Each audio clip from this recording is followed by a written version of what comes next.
Welcome to another episode of the Critical Fools podcast. This week, we'll be discussing for episode 72 a classic.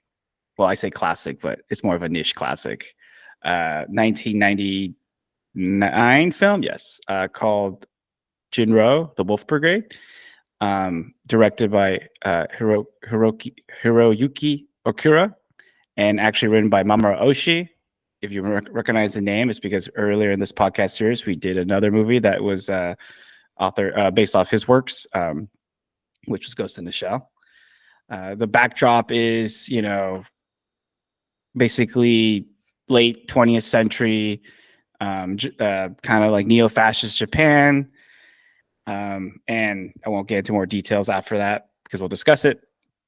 But basically, that's the backdrop. It's a very dark, gloomy era. There's political unrest, which is probably not unheard of, actually, if you consider what would happen the next, let's say 15 years in the 21st century.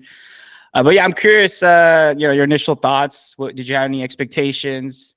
And overall, it's been a while since we did an anime film, so I'm curious. Was it jarring to go now to directly to an animated film? I'm not as big an anime fan as you are, but I've seen my fair share of films, so it's not that jarring going back and watching some anime movies. But as far as the movie itself, I didn't really have any expectations. I feel like I've vaguely come across this movie before, but I've never actually seen it, like actually mentioned in some forum. It was an interesting movie. The pace was a bit slow for me personally, but I know that was kind of intentional. I did really like the character development. And sort of the setting was pretty interesting with sort of, like you said, a neo-fascist Japan. And obviously they wanted to throw in some twists and turns. So that was interesting and enjoyable, but I could kind of see him coming. Those were kind of my initial thoughts. Yeah. So just to streamline through the plot before we talk about some of the, finer details, basically, like I mentioned, there's political upheaval. They keep it a little bit vague on some of the root causes, but you can stipulate that it's, people who, probably want, like any political revolution, they want change.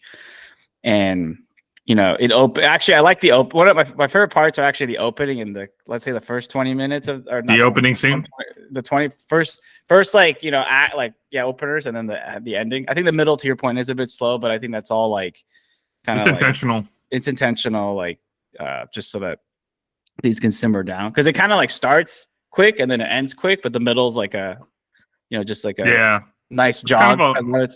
Yeah. Sorry, go ahead. I would agree.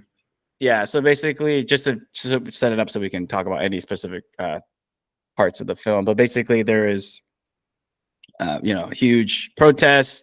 These more radical, let's say, depending on your perspective, terrorists / freedom fighters, they end up wanting to use like Molotov cocktails with some extra shrapnel charges, as well as have like some bombs hidden in I guess like I'm gonna call them like not a backpack, but what's it called? Like a purse, right? Well, it's in the girl's purse, a satchel, whatever you want to call it. Yeah.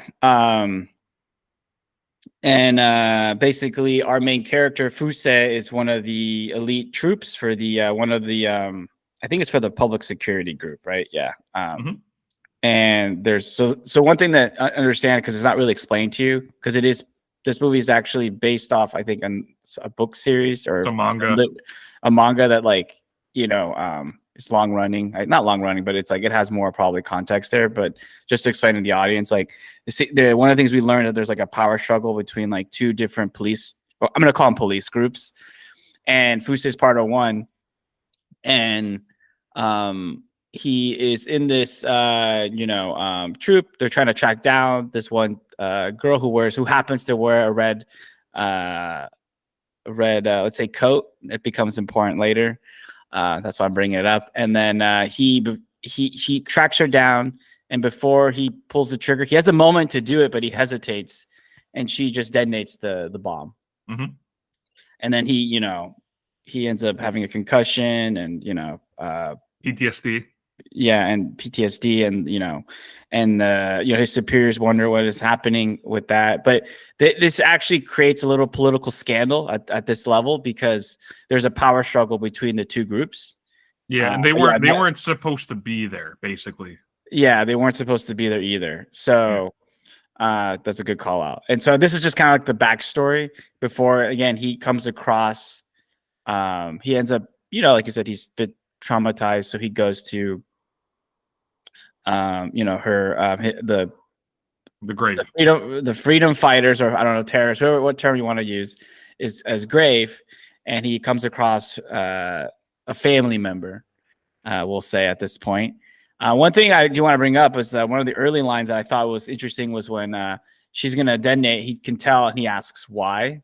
I thought that was an interesting line in the beginning. So, but yeah, that's the setup. So I'm curious to what do you think of that particular line, the initial, because they throw you in the thick of it, right? The initial beginning and how it progressed. Yeah, I mean, it was interesting. I think humans just always, like, when we don't understand another's actions, we always understand why. But obviously, she was scared and desperate, so I didn't really look into it that much more. That was me personally. I don't know. Did you have another takeaway from that? Of course I did. Anyways, Go ahead. So Lay it on me. one of the things I thought, because of the backdrop, and also how the relationship between the state and the individual sometimes is very complicated throughout history. I think he was asking why, because she was, like I said, there was no card to play. I mean, she blows it up, she dies, maybe takes him out. If she surrenders, she probably gets killed anyways, executed in prison. Yeah, so it's futile. Yeah. And so I think he viewed it as futile. And I think she has such a disdain, or I don't mean that's disdain, but like you said, frightened, but also maybe zero trust with. I think also desperation. Yeah, desperation. I think it's a mix of desperation. But one thing I want to highlight is that I think when you have zero trust in your institutions, especially like your police, which is something that has happened in this country a little bit. This is why I give this movie a lot of credit. It had a lot of foresight, about everything. It is. I feel like there was already a lot of tension in the 90s. Well, it got better, in the 21st century. I'm just kidding. It was a sarcastic joke. I was like, someone doesn't remember the Rodney King riots. No, that was, but what I find interesting earlier. Yeah, what I find interesting though is that I know, like, in Japan, they've had their own, issues. So it's not like I'm too versed, but like I think on a, let's say, global scale, because of neoliberalism, there are some common patterns between nations that have been developed in a similar way. And I just want to highlight that I think when you have your desperation mixed with you don't trust the institutions, it leads you to basically, like you said, actions of no recourse. And I think because he was part of the institution, and we learned that he basically was groomed and trained to be, I'm going to use a sword before I use the word wolf, but in the system, it shows you like you can have different perspectives, right? In being in the same society, Yeah. So, but yeah, just that was my my analytical takeaway. Yeah, fair enough. What was the last question you asked? Like, how did it progress, or what were my thoughts on it?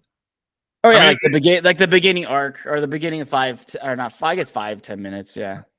Yeah, I mean, it was good. They throw you right in the thick of some riots and protests. I mean, those are visuals that we've seen over and over in many countries. So, like, obviously, that was something that were a feeling they were trying to basically display, right? I mean, you can see that with the Tiananmen Square protests like 10 years earlier, especially like more recently here with like the BLM protest over 2020, right? These are things that have happened throughout history, and like you said, it's kind of like timeless in terms of like culture. Like these are feelings that have been expressed and events that have happened all over the place. So they were really trying to capture that in the opening scenes. It was I thought more what I liked more were the scenes in the sewer, because like it's just dark places and you're like aren't sure what's coming around the corner. So like that was a better sequence of events for me, just visually. Yeah, I think the way I'm going to approach this analysis / review is that there are some critical plot points that happen that are revealed later, which we'll dive into maybe as we do the final stretch. But I think this film does a lot of interesting stuff with like allegory. So I'm curious to how did you interpret the wolf red, or what? the Red Riding Hood, yeah, I guess, yeah, like the red coat, Little Red Riding Hood, and all that stuff as part of an instrument of telling the story. And Yeah, what I did you mean, think you were they trying to use tell that with that? all the time, right? And it was kind of like they were beating your head over it. Like I kind of got annoyed. I got an allegory, I think, but that was one of my main gripes with it, is that they kept coming back to it. I viewed him as kind of like Little Red Riding Hood is kind of like the innocent victim. It's kind of like the typical I would say like the citizen, and then you had like the wolf being like the state police, right? Kind of like always lurking in the corner, kind of that shadowy figure that's always manipulating things in the background. Even at one point they ask, oh, Little Red Riding Hood takes the path of pins, so I'm going to take the path of needles, just to kind of one up and always be ahead. And it was kind of like an allegory for keeping them in kind of submission, or just always being over them.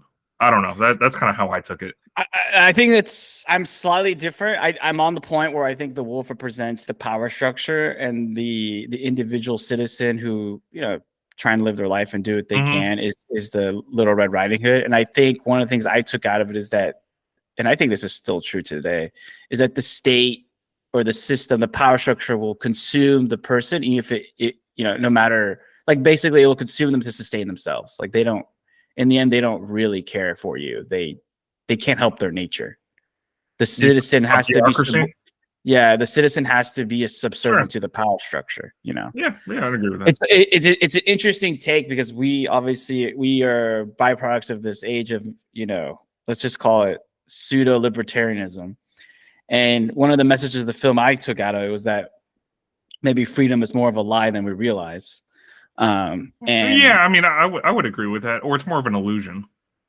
And I haven't read the Robert Sapolsky's new book, but he argues that free will is actually it's mostly fake, which I have to dig into that. I like that kind of. Those are old claims, dude. That's nothing new. I love contrarians, as you know. Yeah, so, but I hate people who think that they're the first one to come up with new ideas when, like, this has been argued for millennia, literally, like free will versus determinism. He backs it with neuroscience, of course. Yeah, wow, mind-blowingly new. It's mind-blowingly not new, but it took everybody by surprise. Did it? I don't think so. I've heard this argument before. Well, even Sam Harris has talked about this 10 years ago. He's a joke, but anyways, he's a joke. I'd rather listen to this guy who studied actual apes, not Sam Harris, who writes on a whiteboard all day, dude. Yeah. I mean, what actual neuroscience did he actually do? I couldn't even know. Anyways, dude, hold on. No, that's not true. I don't like the guy, but he got his PhD in neuroscience. Yeah, but that's doing it in the whiteboard. Dude. I want to see it in the field. No, what are you talking about? That's in lab. What are you talking about, Chris? As someone who spent behind a computer all day, you're criticizing other people, not knowing what they do. That's crazy. I love it, dude. That's what I do. Dude. That's my hot take, dude. Anyways, moving on. But yeah, they reiterate the point. I wasn't as annoyed about it as probably you were. I will say that, like, I think they. Like, I got it and it was cool, but they kept responding or like bringing back the story about 4 times in the film. The 4th time I got annoyed. Yeah, I think that's a fair critique. I just think that, like, for me, like, I was just like, okay, that's just me personally, but I get very nitpicky on certain things. They want to belabor the point, I think, and I don't know if it's because they don't trust the audience. No, this is I think you have a fair point. It's just more like it didn't affect me as much, but I'm trying to dig deep into, like, why were they doing that? Because I'm curious about, as you know, technique as much as substance. I just wonder if they didn't trust the audience, or they felt like, each time was slightly different, because each time it comes up, it is a little bit different. But I'm like, really, because I think they take it from the macro, but then even the micro, when it's just Fusei and what's the girl's name? Key. Yeah, but I mean, this is something we've echoed in the pod. That personally, what I like is show me, don't tell me. Yeah, they do a lot of tell with the analogies. But yeah, I think that's a fair point. I think, I personally was not as bothered with it. I will say that actually the second time I viewed this film, the middle lull actually hit me a little more because I was Yeah. like, I kind of know what's gonna happen, so I was like, this is not as fun, but I'm powering through it. So that hurts the rewatchability, I will say. Having rewatched it myself, I was like, wow, I felt like this was faster. But I was like, It was slow, dude. But it's probably because like when you first watch it ever, you're like, trying to. This is my first view. I thought it was slow.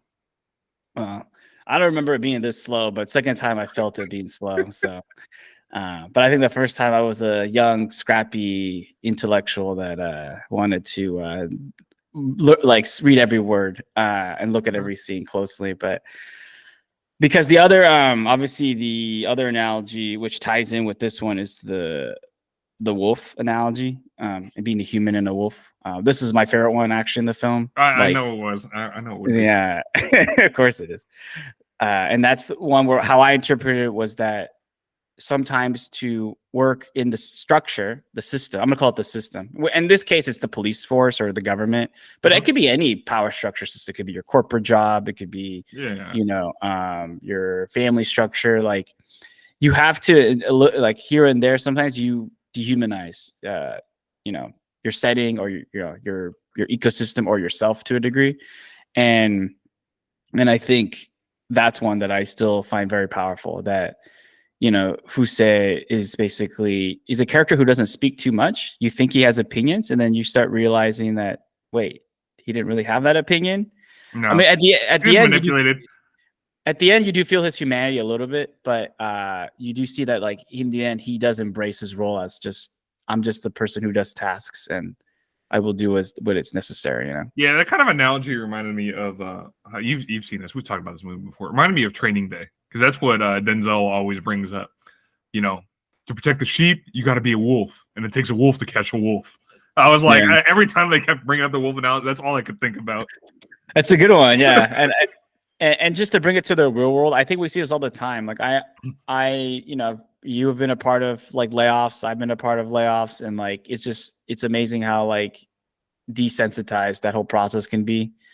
I think also how we view sometimes like soldiers on the battlefield, like many famous generals. I mean, how desensitized they have to be to obviously the death of their troops.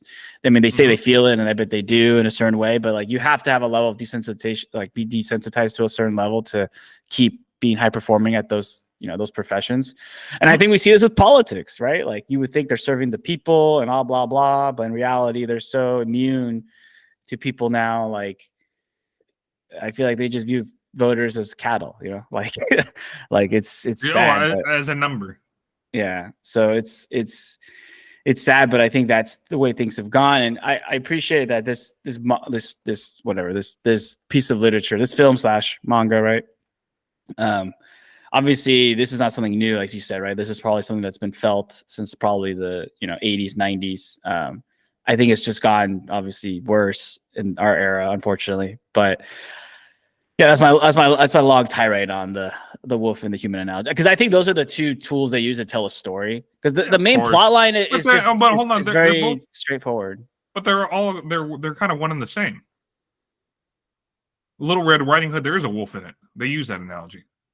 Yeah, they tie it together, but I think they're trying to show different things. One is about like you said, the system and the individual, and the other is about yourself, like how you have to be a freaking, you have to lose your humanity to function. Yeah, it's two birds, one stone with that analogy. Yeah, which I like, because sometimes you get weird analogies in films, and I like films that do a lot of the creative and they push the boundaries, like Neo Syndicoach. But I can understand all the critics that go like, "What are we talking about here?" Like that was too much. I honestly, the best analogy for a film that I had seen recently that we reviewed was Annihilation with cancer. That was such a great analogy.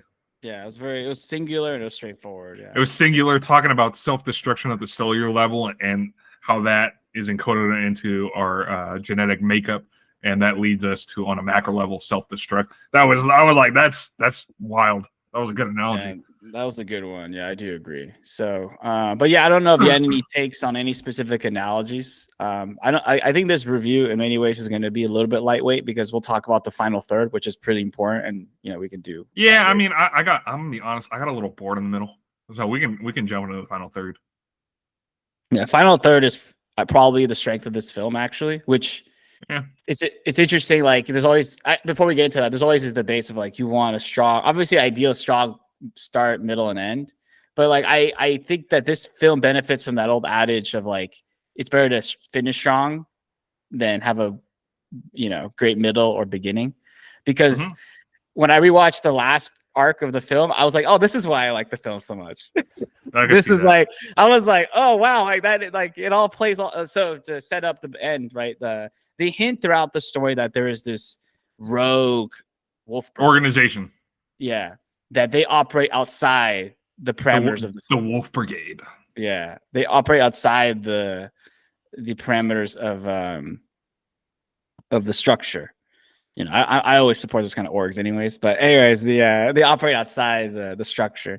And it's interesting how some characters believe it's fake, right, and others are like, we don't know who, we suspect it's these people, but we don't have no evidence. I find that interesting too, how like some were dismissive, others were like, I think this is a real thing, like but in this political battle between the public security and I think it's the intelligence agency, right? Yeah, it's a public security division and the Capitol Police's intelligence unit. Yeah, so the Capitol. Yeah, thanks. No, sorry, public security division and the Kerberos. Oh, and the Kerberos, yeah. And so, and I think the Wolf Brigade is in the public security, right? No, they're in the Kerberos. They're in the Kerberos. Okay, they're in the Kerberos. Sorry for the. Sometimes because when you leave these vague names, it's hard, but basically, what we realize is that behind all this, like, real politics of like the citizens are frustrated, whatever, it's really the story is about a power struggle. Yeah, which is like so like kind of true, because that's probably how our elites actually function. That's how it is, dude. I mean, you hear all the time about like, especially in certain crime scenes or jurisdictions, the FBI and CIA and local police and state troopers, they always clash. Yeah. It's like, no, this is mine. It's like all the head. I'm sure you've seen like reports of that. Yeah. People can't agree as to like who's got jurisdiction.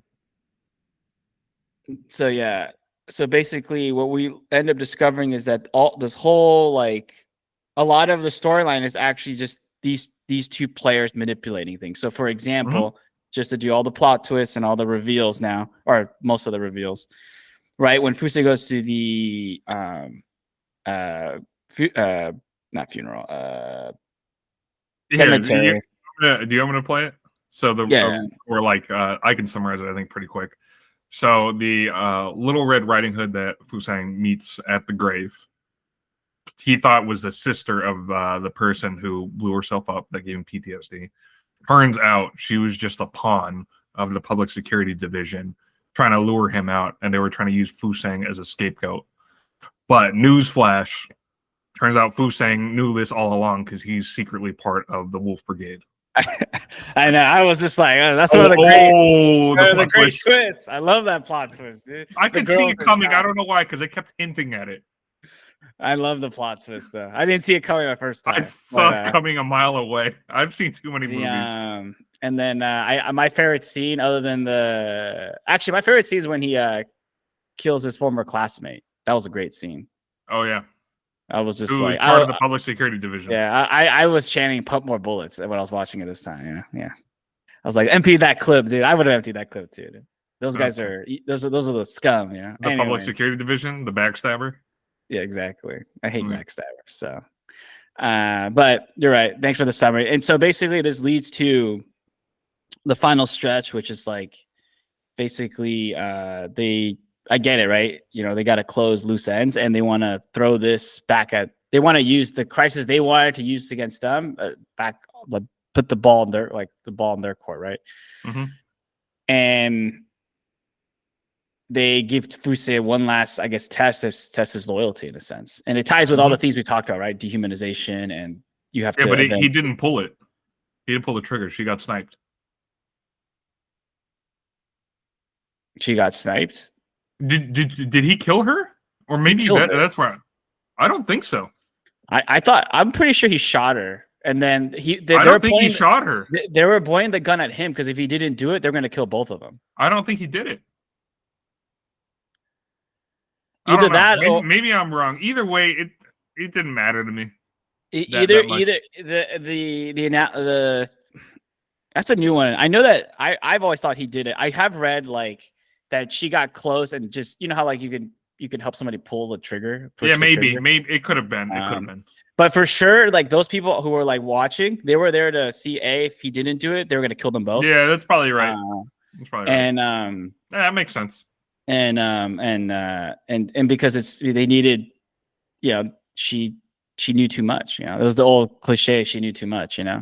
But I think Fuse over the course of this film, he did form some attachment because it goes back to what I was saying, the wolf and the human. Not some. He definitely formed attachment. And he didn't want to go down this route, but like it goes back to what we were saying earlier in the review and sometimes you are trapped by the structure and you have to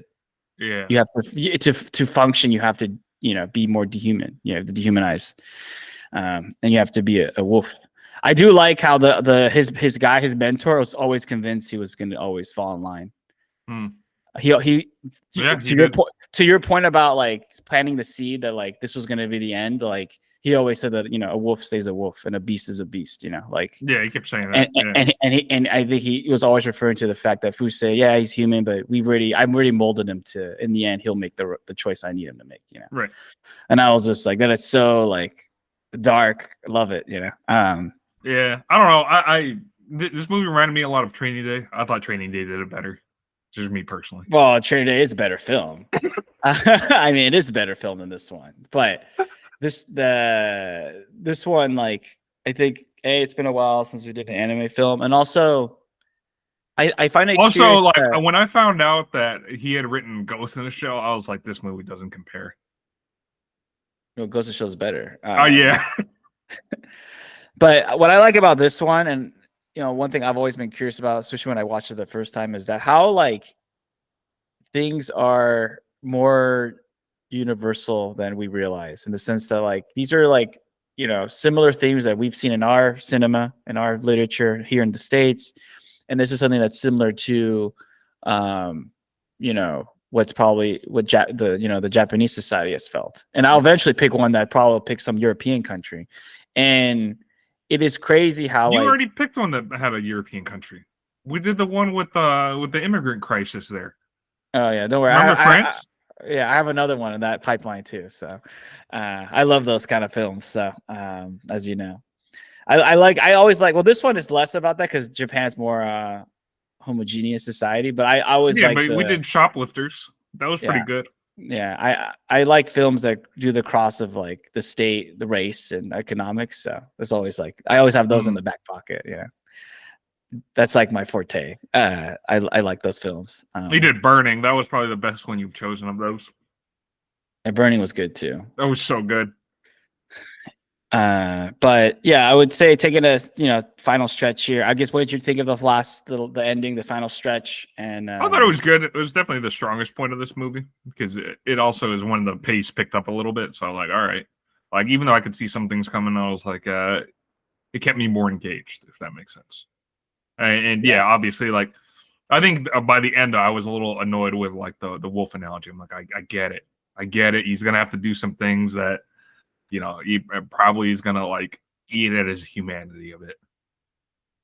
Oh, one thing I'll end on the more positive notes. I like the I like the armored suit. That's a good Halloween costume if you ever can do that with the red eyes. Yeah, I will say that those were cool for these counterintelligence forces. I was like, that's a pretty cool suit design. I was just like, yeah, it doesn't look very practical, but who cares? Let's let it rip, dude. Yeah, well, you want the big bazooka too? I'm like, all right, what are we doing with this M42? It's so impractical. I know, but I was like, this looks so sick though. Fucking standing machine or like carrying machine gun. That thing's gotta be so heavy. And then the like you said, like the sewer scenes where like all those police officers are panicking because he's like coming down and it's pitch black. You could just see the red eyes. I was just like, this is sick. This is totally because it's an animated. Like this would look way too corny if this was like a live action. Yeah. But anyway, so yeah, we could get into final ratings because, like I said, the plot is actually, when you think about it, is actually pretty Dude, it was simplistic. so simple. I think the nuance, like the enjoyment, comes from just the how it's presented and certain scenes. yeah, and just scenes and like, your just allegories that you love so much. I love allegories, as you know. I love digging deeper. Yeah, that's why I have a hard. So I will pick some standard cliche rom com eventually, which will have no. I already nuance. did that, which you loved. What was it? The Fault in Our Stars. Yeah. Okay. Well, no, you did pick what was it? 500 Days of Summer. That was really good. I did enjoy that movie. I have a high bar when I have to pick one, but I'll pick a crappier one. Don't worry, so we can suffer through. No, it's fine. We don't need to do that. You don't want to hear like a cliche. Like, I know I did pick a crappy one. It was the one I can't even remember the film. It was so bad. It was the How to Be Single or something. Oh my days! I was very annoyed with you. That was so bad. I really have one of those. Bad. I hated you. I'm always due for one feminist film. So it's not that it was that. It was just badly written. I don't know. It was so bad. It was so cliche. I was dying. Anyway, sorry to digress. But anyways, let's get I'll let you go first with the final ratings, and then we can do a conclusion, and then we're good. Yeah, I thought some of the character development in this movie. Well, I'll start with the pros. I thought the character development in the movie was good, or how they presented, leaving it a little ambiguous at first. I like the way certain scenes were presented in the film, and kind of the dark tones, in terms of, like, this is not like a bright, vividly bubbly shot anime, right? This is reflected in some of the darker, like, oranges and other colors that they use in this film. Really set the mood for like what they were trying to present this film as. I did that. All right, so those are my pros. I wasn't a big fan. The allegories I get. I just, like I said, was getting annoying that they were just hammering and belaboring the point when they finally said the Little Red Riding Hood soliloquy for the 4th time. I thought the pacing was a bit slow for me. I just there were sometimes I just wasn't really paying attention. It was just me, and I don't know. I wasn't necessarily the biggest fan of this film. I give it a 6.5 out of 10. Yeah, it's gonna be interesting because I'm gonna be a little bit higher. So I'm at an 8.5. Actually, yeah, I'm at an 8.5. I actually agree with you. I thought it was really slow. Actually, in the middle, I was like, wow, this is slower than I realized. I do think, like, to your point, if you want similar like concepts, there's actually better films. And that's probably the unfair rating to this. It's just like, when you've seen other movies do it better, that's probably like has biased me. But I think, how I do reviews, I'm always biased. So, but the reason I like this movie is that one thing that, even though there's other films that do it better, some of the police, the human, dehumanization.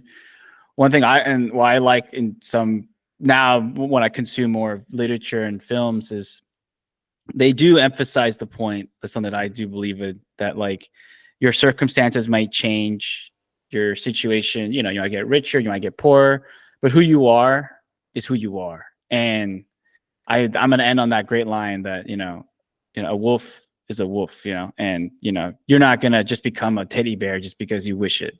Sometimes you are that savage beast that you were trained to be, either through your training, your family. Yeah, but again, you said that's exactly what you said, through training. Yeah, that does influence you.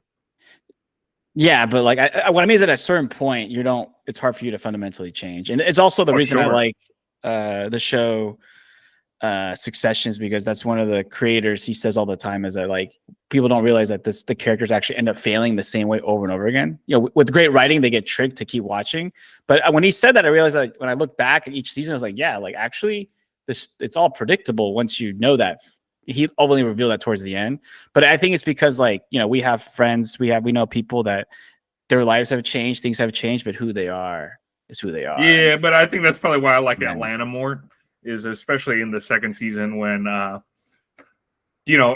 and Paperboy are kind of the way they are, but Paperboy's like, dude, like, you're screwing up, and he's like, as black dudes, he's like, we can't afford to do that. He's like, either you're gonna learn to adapt and change, or we're gonna have to I'm gonna have to make some changes. And eventually, like he showed, he'll do what he needs to do.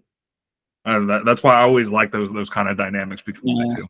But I mean, the TV shows have the benefit of like more time to do that, Sure. which is even though a lot of TV dig shows, deeper. yeah.